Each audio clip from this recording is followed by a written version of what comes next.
wehelkaaga shalayo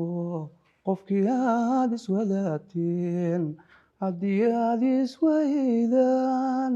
ha ka warin xumaatee weligaa u xilqarin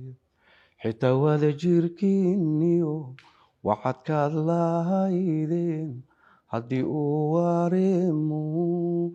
qofka wiiqay uu yahay ha u qooshin waabay wax ka sheega ruuxii wadnahaagu tebi jiray waa laga yar waxaye warxun suuqa ha u marin dadka qaar wardooni ruuxii waranka kugu muday hadday ka waraystaan waxaad ugu warcelisaa walaalan jeclaa iyo